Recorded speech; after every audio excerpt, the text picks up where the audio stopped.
one of the main reasons as well is that it is decentralized, and so I wanted to talk a little bit about that as well.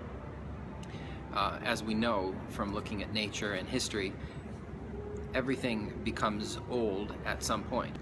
In nature you see it clearly, and nature doesn't resist it, it just flows with it. If it's a tree, then it dies, it becomes part of the ground, and it nurtures the ground, it gives its nutrients. There's no fight to it. It's in human history that you see the transition being a violent one, a struggle.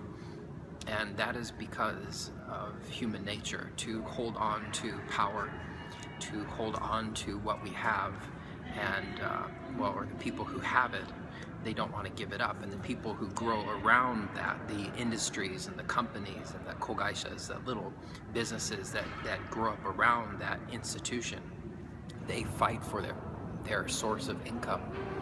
They want that, and they do not give it up easy. And some people will lie for it, some people will cheat for it, some people will even kill for it or send armies to fight for it. Look at history, it's replete with these examples.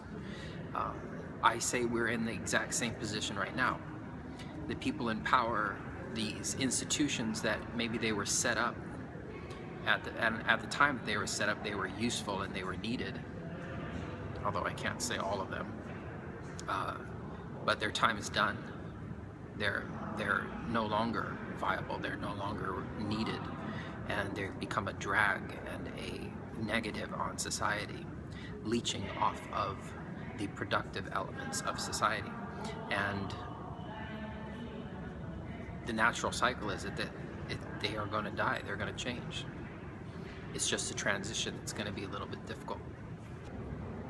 This is why it's so important that money is not centralized. It doesn't have a point of issuance, one central point of issuance. It needs to be free to circulate, to change hands without any regard of who is the master of it at that whatever point in time. It's just value that's constantly being exchanged and moved back and forth.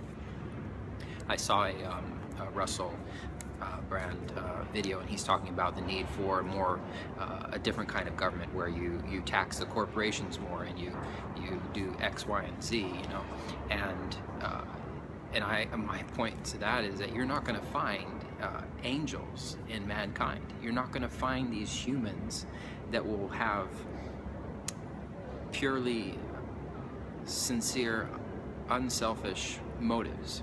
We all have needs, we all have wants.